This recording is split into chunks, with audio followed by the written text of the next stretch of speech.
سبحان الذی اسری بعبدہ لیلا، بڑی بابرکت ہے وہ ذات جس نے اپنے بندے کو راتوں رات معراج کرائی۔ اللہ رب العالمین نے یہاں پر یہ نہیں کہا کہ جو اپنے نبی کو معراج کرائی، اللہ نے یہ نہیں کہا کہ جو اپنے رسول کو معراج کرائی، اللہ نے یہ نہیں کہا کہ جو اپنے حبیب کو معراج کرائی، اللہ نے یہ نہیں کہا جو اپنے خلیل کو معراج کرائی۔ اللہ رب العالمین نے فرمایا بڑی بابرکت ہے وہ ذات جس نے اپنے بندے کو معراج کرائی۔ اللہ رب العالمین نے بندے کے لفظ کو استعمال کیا۔ اللہ نے یہاں پر بندے کے لفظ کو کیوں کہا؟ کیا وجہ ہے کہ اللہ رب العالمین نے یہاں پر بندے کے لفظ کو استعمال فرمایا؟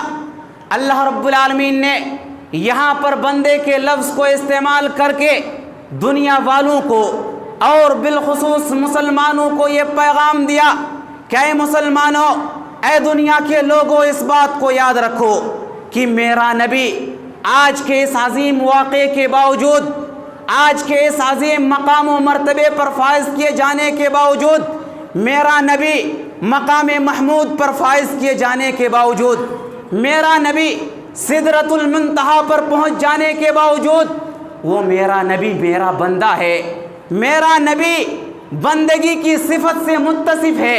لہٰذا تم ان سارے واقعات کی وجہ سے میرے نبی کو بندگی کی صفت سے نکالنے کی کوشش نہ کرنا، اللہ رب العالمین کے مقام پر پہنچانے کی کوشش مت کرنا، ربوبیت کے مقام پر پہنچانے کی کوشش مت کرنا، الوہیت کے مقام پر پہنچانے کی کوشش نہ کرنا۔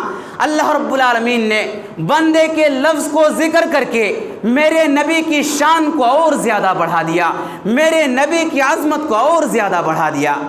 ان الحمد للہ نحمده ونستعینه ونستغفره ونؤمن به ونتوکل علیہ ونعوذ باللہ من شرور انفسنا ومن سیئات اعمالنا، من يهده الله فلا مضل له ومن يضلل فلا هادي له، وأشهد أن لا إله إلا الله وحده لا شريك له، وأشهد أن محمدًا عبده ورسوله۔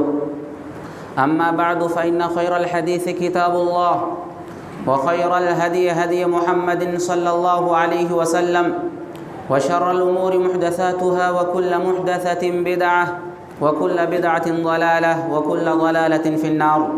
فاعوذ بالله من الشيطان الرجيم، بسم الله الرحمن الرحيم۔ يا أيها الذين آمنوا اتقوا الله حق تقاته ولا تموتن إلا وأنتم مسلمون۔ يا أيها الناس اتقوا ربكم الذي خلقكم من نفس واحدة وخلق منها زوجها وبث منهما رجالا كثيرا ونساء، واتقوا الله الذي تساءلون به والأرحام إن الله كان عليكم رقيبا۔ يا أيها الذين آمنوا اتقوا الله وقولوا قولا سديدا يصلح لكم أعمالكم ويغفر لكم ذنوبكم، ومن يطع الله ورسوله فقد فاز فوزا عظيما۔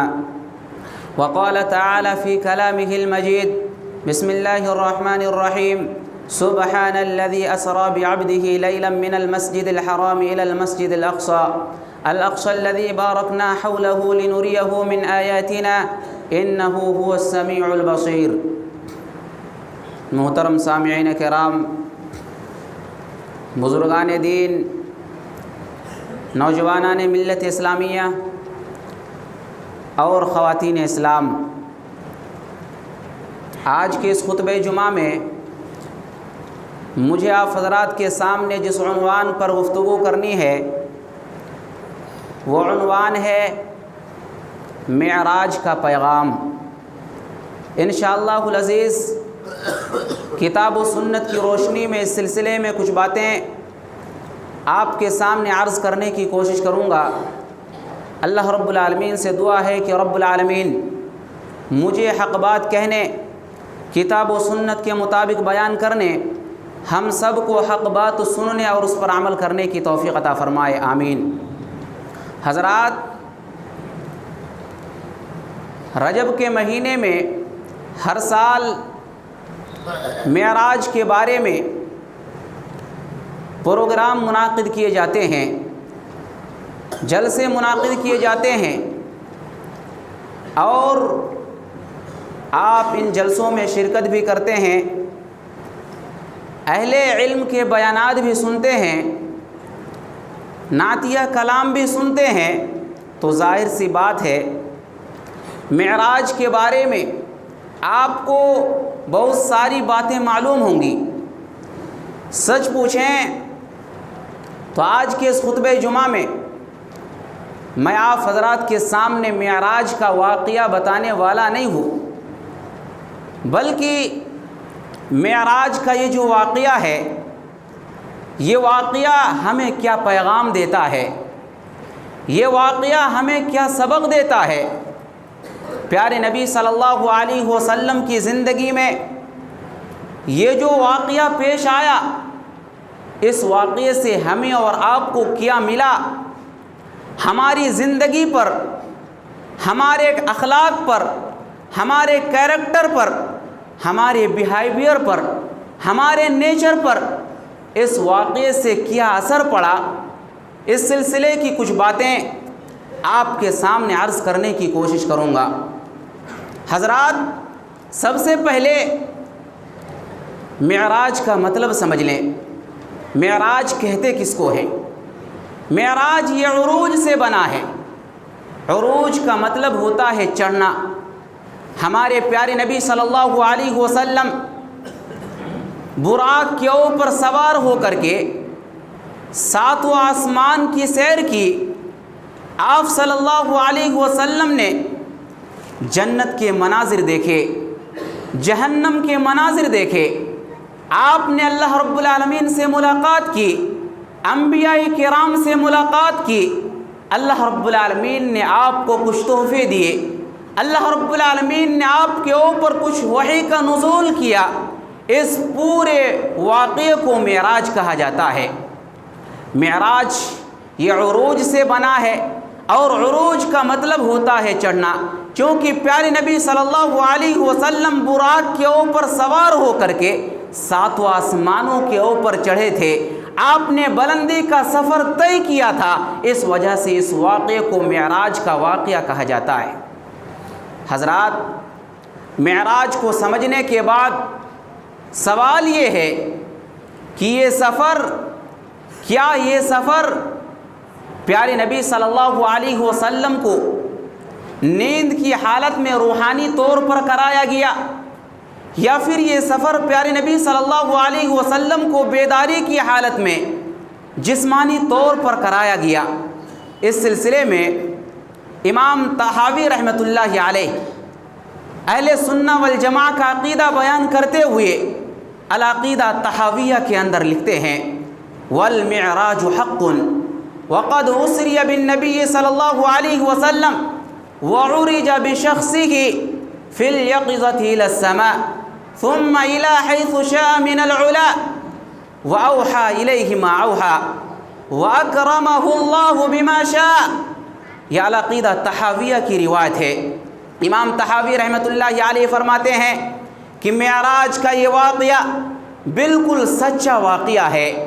معراج کا واقعہ یہ حق پر مبنی واقعہ ہے، اور پیارے نبی صلی اللہ علیہ وسلم کو سفر معراج نیند کی حالت میں روحانی طور پر نہیں، بلکہ پیارے نبی صلی اللہ علیہ وسلم کو یہ سفر معراج بیداری کی حالت میں جسمانی طور پر کرایا گیا۔ پیارے نبی صلی اللہ علیہ وسلم کو آسمان تک لے جایا گیا، اور آسمان سے بھی آگے جہاں تک اللہ رب العالمین نے چاہا آپ کو لے جایا گیا۔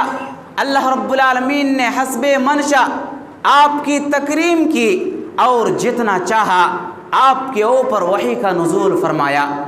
اس سے پتہ یہ چلتا ہے کہ پیارے نبی صلی اللہ علیہ وسلم کو یہ سفر بیداری کی حالت میں جسمانی طور پر کرایا گیا۔ حضرات، اب سوال یہ ہے کہ یہ واقعہ کب پیش آیا، کس تاریخ کو پیش آیا؟ اس سلسلے میں کتاب و سنت کے اندر کافی اختلاف موجود ہیں۔ آپ تاریخ کی سیرت کی کوئی بھی کتاب اٹھائیں، بہت زیادہ اختلاف اس سلسلے میں پائے جاتے ہیں۔ دن میں بھی اختلاف ہے، سن میں بھی اختلاف ہے، مہینے بھی اختلاف ہے۔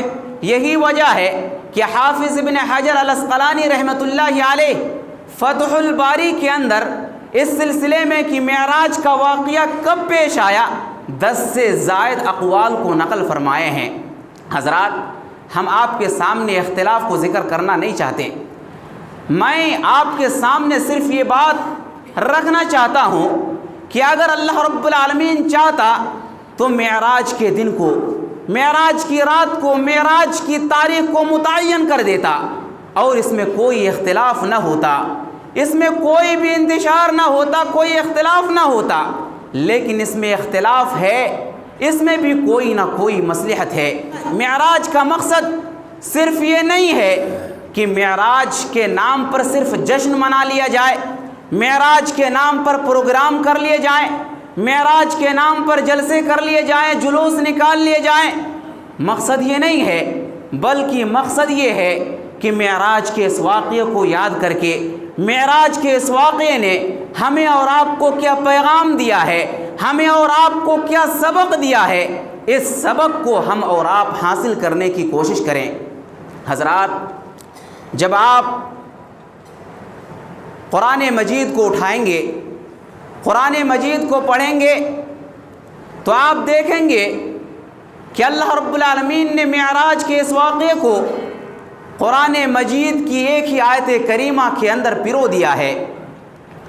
آپ قرآن مجید کی 15ویں پارے کی پہلی آیت کریمہ کو غور سے پڑھیں، سمجھیں، آپ کو معراج کا پورا واقعہ سمجھ میں آ جائے گا۔ اللہ رب العالمین نے فرمایا، سبحان الذي اسرى بعبده ليلا من المسجد الحرام الى المسجد الاقصى الذي باركنا حوله لنريه من آیاتنا انه هو السمیع البصیر۔ اللہ نے فرمایا کہ بڑی پاک ہے وہ ذات، بڑی برکت والی ہے وہ ذات، بڑی اونچی ہے وہ ذات، بڑی عظمت والی ہے وہ ذات جو اپنے بندے کو راتوں رات لے گئی، مسجد حرام سے، خانہ کعبہ سے، مکہ مکرمہ سے بیت المقدس تک کا سفر پیارے نبی صلی اللہ علیہ وسلم کو اللہ رب العالمین نے راتوں رات کرایا۔ حضرات، آپ غور کریں، معراج کا یہ واقعہ یہ ہمارے نبی کی عظمت ہے، معراج کا یہ واقعہ یہ ہمارے نبی کی فضیلت ہے۔ ہونا یہ چاہیے تھا، کلام ایسا ہونا چاہیے تھا کہ بہت عظیم ہے وہ نبی، بہت عظیم ہے وہ رسول جن کو معراج کرائی گئی، لیکن اللہ رب العالمین نے اپنے نبی کی عظمت سے کلام کو شروع نہیں کیا، بلکہ اللہ رب العالمین نے اپنی عظمت سے کلام کو شروع کیا۔ اللہ نے یہ نہیں کہا کہ بہت عظیم ہے وہ نبی جن کو معراج کرائی گئی، بلکہ اللہ نے فرمایا کہ بہت اعلیٰ ہے، بہت بلند ہے وہ رب جس نے اپنے بندے اور نبی کو معراج کرائی۔ حضرات، یہ ہمارے نبی کی فضیلت ہے، یہ ہمارے نبی کی عظمت ہے۔ اور حضرات، اہل علم بھی بیٹھے ہوئے ہیں، اہل علم اس بات کو جانتے ہیں کہ یہ جو سبحانہ کا لفظ ہے، سبحانہ کا لفظ یہ کب استعمال کیا جاتا ہے؟ جہاں پر تعجب کی کوئی بات ہو، جہاں پر حیرت کی کوئی بات ہو، وہاں پر سبحانہ کے لفظ کو استعمال کیا جاتا ہے۔ اللہ رب العالمین نے سبحان الذی اسریٰ بعبدہ کہہ کر کے پوری انسانیت کو اور بالخصوص مسلمانوں کو یہ میسج دے رہا ہے، یہ پیغام دے رہا ہے کہ اے مسلمانوں، اس بات کو یاد رکھو کہ جب بھی تم اس واقعے کو پڑھو گے، جب بھی تم معراج کے اس واقعے کو پڑھو گے، جب بھی تم معراج کے اس واقعے کا مطالعہ کرو گے، جب بھی تم اس واقعے کو سنو گے، اس کی تفصیلات کو سنو گے، قدم قدم پر تمہیں حیرت ہوگی، قدم قدم پر تمہیں تعجب ہوگا، تیری عقل کام نہ کرے گی، دماغ کام نہ کرے گا، لیکن ایمان کا تقاضا یہ ہے کہ بات سمجھ میں آئے یا نہ آئے، جو بات قرآن مجید کے اندر موجود ہو، جو بات پیارے نبی صلی اللہ علیہ وسلم کی احادیث میں موجود ہو، اس کے اوپر ایمان لانا ضروری ہے۔ عقل تسلیم کرے یا نہ کرے، دماغ تسلیم کرے یا نہ کرے، لیکن اگر وہ بات میرے نبی صلی اللہ علیہ وسلم کی زبان سے نکلی ہوئی ہے، اگر وہ بات رب کے کلام میں موجود ہے تو اس کے اوپر ایمان لانا ضروری ہے، آمنا و صدقنا کہنا ضروری ہے۔ تو اللہ رب العالمین نے فرمایا سبحان الذی اسری بعبدہ، بڑی پاک ہے وہ ذات جس نے اپنے بندے کو معراج کرائی۔ حضرات، ہماری شریعت عقل کو تسلیم کرتی ہے لیکن عقل کے مطابق نہیں چلتی۔ آپ سردی کے موسم میں موزہ پہنتے ہیں، موزہ کا استعمال کرتے ہیں، اور یہ شریعت کا حکم ہے، شریعت کے اندر اجازت موجود ہے کہ آپ موزہ کے اوپر مسح کر سکتے ہیں، لیکن مسح کرتے ہوئے آپ موزہ کے نیچے والے حصے میں مسح نہیں کرتے بلکہ موزہ کے اوپر والے حصے پر مسح کرتے ہیں۔ سنن ترمذی کی روایت ہے، حضرت علی رضی اللہ تعالیٰ عنہ فرماتے ہیں کہ اگر دین کی بنیاد، شریعت کی بنیاد، اسلام کی بنیاد اگر عقل پر ہوتی تو موزہ پر نیچے مسح کیا جاتا، اوپر مسح نہ کیا جاتا۔ موزہ پر اوپر مسح کرنے کا، پیر کے اوپر مسح کرنے کا حکم دیا گیا۔ یہ اس بات کی دلیل ہے کہ دین کی بنیاد، شریعت کی بنیاد، اسلام کی بنیاد عقل پر نہیں ہے، لاجک پر نہیں ہے۔ اگر ہم ہر چیز کو شریعت کے اندر عقل پر تولنا شروع کر دیں گے، ہم دین سے بھٹک جائیں گے، ہم سیدھے راستے سے بھٹک جائیں گے۔ یہی وجہ ہے کہ اللہ رب العالمین نے سبحان الذی اسری بعبدہ کے ذریعے کلام کو شروع کیا اور یہ پیغام دیا کہ بات سمجھ میں آئے یا نہ آئے، عقل کام کرے یا نہ کرے، دماغ کام کرے یا نہ کرے، لیکن اگر وہ بات ہمارے رب کے کلام میں موجود ہے، اگر وہ بات پیارے نبی صلی اللہ علیہ وسلم کے فرمان میں موجود ہے تو ہمیں سمعنا و اطعنا کہنا ہے، ہمیں آمنا و صدقنا کہنا ہے کہ ہم اس پر ایمان لے آتے ہیں اور ہم اس بات کی تصدیق کرتے ہیں۔ حضرات، ابو بکر صدیق رضی اللہ تعالیٰ عنہ، یہ ابو بکر صدیق کیوں ہے؟ اپنے نماز کی وجہ سے ابو بکر صدیق نہیں ہے، اپنے روزوں کی وجہ سے ابو بکر صدیق نہیں ہے، بلکہ وہ اپنے ایمان کی وجہ سے ابو بکر صدیق ہیں، وہ اپنے یقین کی وجہ سے ابو بکر صدیق ہیں۔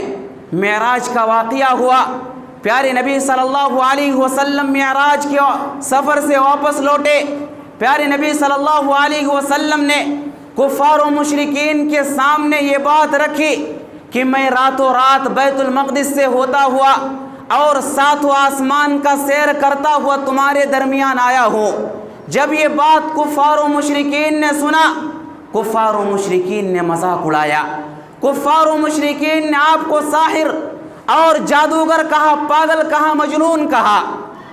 ابو جہل دوڑا دوڑا ابو بکر صدیق رضی اللہ تعالیٰ عنہ کے پاس آیا، کہا اے ابو بکر صدیق، میں تمہیں ایک بات بتاؤں؟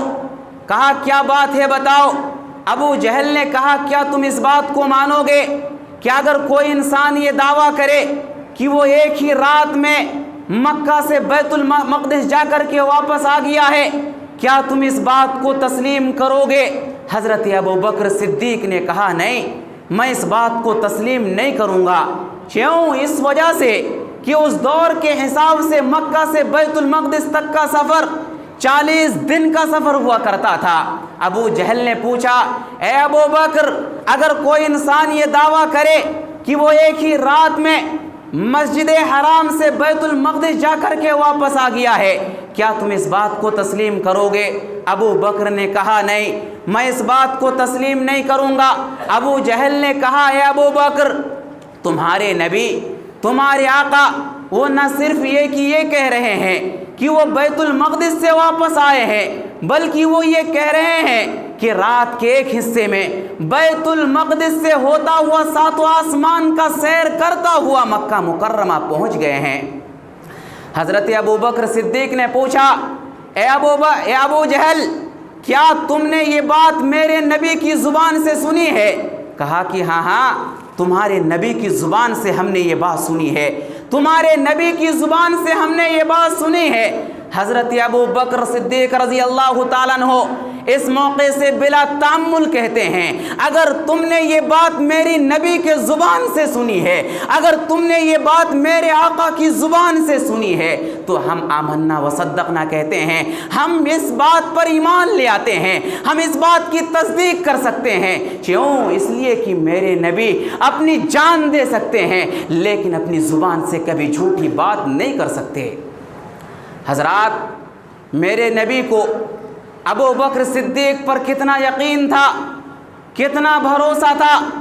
صحیح بخاری کی روایت ہے، پیارے نبی صلی اللہ علیہ وسلم فجر کی نماز پڑھا رہے ہیں، نماز پڑھانے کے بعد سلام پھیرنے کے بعد پیارے نبی صلی اللہ علیہ وسلم صحابہ کرام کی طرف متوجہ ہوتے ہیں اور کہتے ہیں، میرے صحابہ، آج میں تمہیں ایک واقعہ سنانے جا رہا ہوں، آج میں تمہیں ایک واقعہ سنانے جا رہا ہوں۔ وہ واقعہ یہ ہے کہ گزشتہ زمانے میں ایک انسان، ایک آدمی بیل کو لے کر کے کہیں جا رہا تھا، گائے کو لے کر کے کہیں جا رہا تھا، جاتے جاتے اچانک وہ آدمی گائے کے پیٹھ پر سوار ہو گیا، وہ آدمی بیل کے پیٹھ پر سوار ہو گیا۔ بیل نے کہا، گائے نے کہا کہ انما لم نخلق لہذا وانما خلقنا للحرث، ہمیں سواری کے لیے پیدا نہیں کیا گیا ہے، ہمیں تو کھیتی کے لیے پیدا کیا گیا ہے، ہمیں تو کھیتی کی سچائی کے لیے پیدا کیا گیا ہے۔ تم میری پیٹھ سے اتر جاؤ، تم میری پیٹھ پر سواری مت کرو۔ یہ واقعہ پیارے نبی صلی اللہ علیہ وسلم نے صحابہ کرام کو سنایا۔ صحابہ کرام نے تعجب کا اظہار کیا، صحابہ کرام نے حیرت کا اظہار کیا، کہا سبحان اللہ، بقرۃ تتکلم، گائے بھی بات کر رہی تھی کیا یا رسول اللہ؟ بیل بھی بات کر رہا تھا کیا یا رسول اللہ؟ پیارے نبی صلی اللہ علیہ وسلم نے فرمایا، ہاں ہاں، گائے بول رہی تھی، بیل بات کر رہا تھا، اور اس پر ایمان تمہارے نبی جناب محمد الرسول اللہ صلی اللہ علیہ وسلم رکھتے ہیں، اور ابو بکر و عمر بھی اس کے اوپر ایمان رکھتے ہیں۔ صحابہ کرام بیان کرتے ہیں کہ حضرت ابو بکر و عمر اس مجلس کے اندر موجود نہیں تھے، لیکن اس کے باوجود پیارے نبی صلی اللہ علیہ وسلم کو ابو بکر کے اوپر اتنا بھروسہ تھا، حضرت عمر کے اوپر اتنا بھروسہ تھا کہ میری زبان سے جو بات نکل جائے، میری زبان سے جو الفاظ نکل جائے، میری زبان سے جو کلمہ نکل جائے، حضرت ابو بکر، حضرت عمر اس کا انکار نہیں کر سکتے ہیں۔ حضرات، حضرت عمر فاروق رضی اللہ تعالیٰ عنہ کہا کرتے تھے کہ میں نیکیوں کے کاموں میں بڑھ چڑھ کر کے حصہ لیتا ہوں، آگے آگے رہنے کی کوشش کرتا ہوں، لیکن میں ابو بکر سے آگے نہیں بڑھ سکتا۔ یہ حضرت ابو بکر کا ایمان تھا، یہ حضرت ابو بکر صدیق رضی اللہ تعالیٰ عنہ تھے۔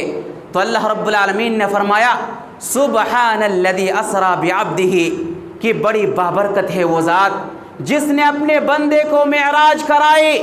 یہاں پر سبحانہ کے لفظ کو لا کر کے اللہ رب العالمین نے دنیا والوں کو یہ پیغام دیا کہ شریعت کی کوئی بات تمہیں سمجھ میں آئے یا نہ آئے، اگر وہ بات قرآن مجید کے اندر موجود ہے، اگر وہ بات پیارے نبی صلی اللہ علیہ وسلم کی حدیث میں موجود ہے، تو ہمیں اور آپ کو آمنا و صدقنا کہنا ہے، ہمیں تسلیم کرنا ہے، ہمیں اس کے اوپر ایمان لے آنا ہے۔ حضرات، آگے اللہ رب العالمین نے فرمایا، سبحان الذی اسری بعبدہ لیلا، بڑی بابرکت ہے وہ ذات جس نے اپنے بندے کو راتوں رات معراج کرائی۔ اللہ رب العالمین نے یہاں پر یہ نہیں کہا کہ جو اپنے نبی کو معراج کرائی، اللہ نے یہ نہیں کہا کہ جو اپنے رسول کو معراج کرائی، اللہ نے یہ نہیں کہا کہ جو اپنے حبیب کو معراج کرائی، اللہ نے یہ نہیں کہا جو اپنے خلیل کو معراج کرائی۔ اللہ رب العالمین نے فرمایا، بڑی بابرکت ہے وہ ذات جس نے اپنے بندے کو معراج کرائی۔ اللہ رب العالمین نے بندے کے لفظ کو استعمال کیا۔ اللہ نے یہاں پر بندے کے لفظ کو کیوں کہا؟ کیا وجہ ہے کہ اللہ رب العالمین نے یہاں پر بندے کے لفظ کو استعمال فرمایا؟ اللہ رب العالمین نے یہاں پر بندے کے لفظ کو استعمال کر کے دنیا والوں کو اور بالخصوص مسلمانوں کو یہ پیغام دیا کہ اے مسلمانوں، اے دنیا کے لوگوں، اس بات کو یاد رکھو کہ میرا نبی آج کے اس عظیم واقعے کے باوجود، آج کے اس عظیم مقام و مرتبے پر فائز کیے جانے کے باوجود، میرا نبی مقام محمود پر فائز کیے جانے کے باوجود، میرا نبی سدرۃ المنتہا پر پہنچ جانے کے باوجود، وہ میرا نبی میرا بندہ ہے، میرا نبی بندگی کی صفت سے متصف ہے۔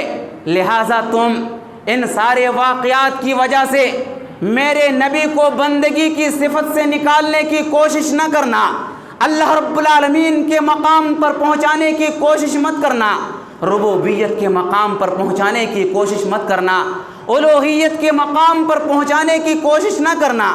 اللہ رب العالمین نے بندے کے لفظ کو ذکر کر کے میرے نبی کی شان کو اور زیادہ بڑھا دیا، میرے نبی کی عظمت کو اور زیادہ بڑھا دیا۔ اور حضرات، اللہ رب العالمین کا بندہ بننا یہ کوئی آسان کام نہیں ہے۔ بندہ کے لیے اللہ رب العالمین نے عبد کا لفظ استعمال فرمایا ہے، اور عبد بنا ہے عبادت سے۔ اللہ نے فرمایا کہ پیارے نبی جناب محمد الرسول اللہ صلی اللہ علیہ وسلم یہ میرے بندے ہیں۔ اللہ کے کیسے بندے تھے؟ پیارے نبی صلی اللہ علیہ وسلم اللہ کے کیسے بندے تھے؟ اللہ کے ایسے بندے تھے۔ صحیح بخاری کی روایت ہے، پیارے نبی صلی اللہ علیہ وسلم تہجد کی نماز پڑھ رہے ہیں، تہجد کی نماز پڑھ رہے ہیں، اتنا لمبا قیام کرتے ہیں، اتنا لمبا رکوع کرتے ہیں، اتنا لمبا سجدہ کرتے ہیں۔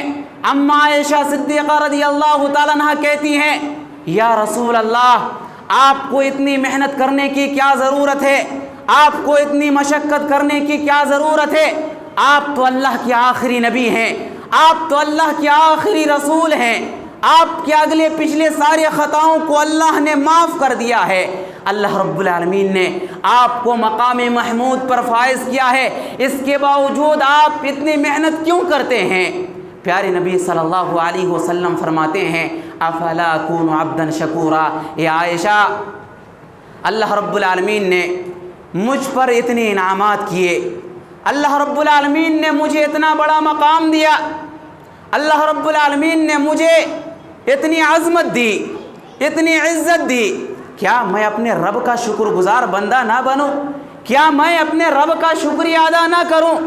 حضرات، اللہ کے نبی صلی اللہ علیہ وسلم رات بھر اللہ رب العالمین کی عبادت کیا کرتے تھے، رات بھر اللہ کی بارگاہ میں اپنے آنسوؤں کو بہایا کرتے تھے۔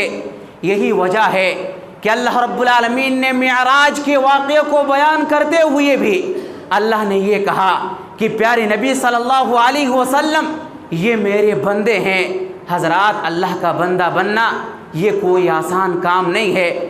اگر ہم بھی یہ دعویٰ کرتے ہیں کہ ہم اللہ رب العالمین کے بندے ہیں، ہم اللہ رب العالمین کے مومن بندے ہیں، تو ہمیں بھی اللہ رب العالمین کی عبادت کرنی ہوگی، ویسا ہی جیسا کہ پیارے نبی صلی اللہ علیہ وسلم نے کیا ہے۔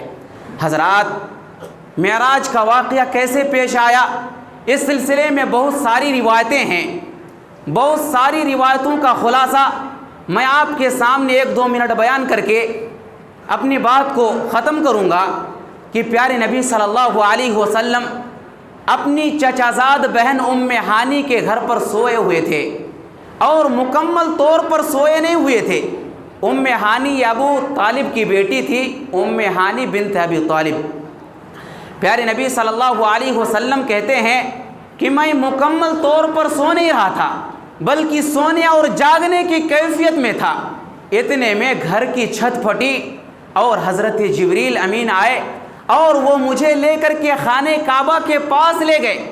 خانہ کعبہ کے پاس لے جا کر کے میرے سینے کو انہوں نے چاک کیا۔ حضرت جبریل امین نے میرے سینے کو چاک کیا۔ پیارے نبی صلی اللہ علیہ وسلم بیان کرتے ہیں، فاستخرج قلبی، سینے کو چاک کیا، یعنی حلق کے نیچے سے لے کر کے ناف کے حصے تک کو چیرا گیا، اور چیرنے کے بعد پیارے نبی صلی اللہ علیہ وسلم فرماتے ہیں کہ میرے دل کو نکالا گیا۔ پیارے نبی صلی اللہ علیہ وسلم کا یہ آپریشن یہ دنیا کا سب سے پہلا آپریشن تھا، جس کو ہارٹ آپریشن کہا جاتا ہے، سرجری کہا جاتا ہے۔ یہ حضرت جبریل امین نے پیارے نبی صلی اللہ علیہ وسلم کے کیا اللہ رب العالمین کے حکم سے۔ پیارے نبی فرماتے ہیں کہ جبریل امین نے میرے سینے کو چاک کیا، میرے دل کو نکالا اور سونے کے تشت پر رکھا۔ اب یہاں پر سونے کے تشت پر کیوں رکھا گیا؟ سوال یہ ہے کہ پیارے نبی صلی اللہ علیہ وسلم کے دل کو نکال کر کے سونے کے تشت پر کیوں رکھا گیا؟ اہل علم نے بیان کیا ہے کہ سونے کے تشت پر اس وجہ سے رکھا گیا کہ پیارے نبی صلی اللہ علیہ وسلم اس کائنات میں اللہ رب العالمین کے سب سے قیمتی بندے تھے اور سب سے قیمتی نبی تھے۔ سب سے قیمتی بندے کے سب سے قیمتی حصے کو اللہ رب العالمین نے سب سے قیمتی دھات کے اوپر رکھنے کا حکم دیا۔ اس وجہ سے دل کو نکال کر کے سونے کے تشت کے اوپر رکھا گیا۔ اور یہ بات تو معلوم ہے کہ دھاتوں میں سب سے زیادہ قیمتی دھات سونا ہی ہے۔ اس وجہ سے پیارے نبی صلی اللہ علیہ وسلم کے دل کو سونا کے تشت کے اوپر رکھا گیا۔ اور اس کے بعد حضرت جبریل امین نے زمزم کے پانی سے دھویا اور پھر دل کو سیٹ کر دیا، دل کو پلانٹ کر دیا۔ پیارے نبی بیان کرتے ہیں کہ اس سے مجھے ذرہ برابر بھی تکلیف نہیں ہوئی۔ اس واقعے کے بعد پیارے نبی صلی اللہ علیہ وسلم کا سفر معراج کا آغاز ہوگا۔ انشاءاللہ العزیز وقت ہو چکا ہے، اگر آئندہ موقع ملا تو انشاءاللہ العزیز یہاں سے آگے کا جو واقعہ ہے اور اس کے اندر جو عبرت اور نصیحت کی باتیں ہیں آپ کے سامنے رکھنے کی کوشش کروں گا۔ ہم آخر میں اللہ رب العالمین سے دعا کرتے ہیں کہ اللہ تو ہم تمام لوگوں کو کتاب اللہ اور سنت رسول اللہ کو سمجھنے کی توفیق عطا فرما۔ یا اللہ تو ہم تمام لوگوں کو کتاب اللہ اور سنت رسول اللہ کے مطابق زندگی گزارنے کی توفیق عطا فرما۔ یا اللہ ہم میں سے جو بیمار ہیں انہیں شفاء کامل عاجل عطا فرما۔ یا اللہ ہم میں سے جو مقروض ہیں انہیں قرض کی ادائیگی کے اسباب مہیا فرما۔ یا اللہ ہم جب تک جئیں ایمان و اسلام پر جئیں، جب ہمارا خاتمہ ہو تو ایمان باللہ پر ہو۔ بارک اللہ لنا ولکم فی القرآن المجید ورفعنی وإیاکم بالآیات والذکر الحمید انہ تعالی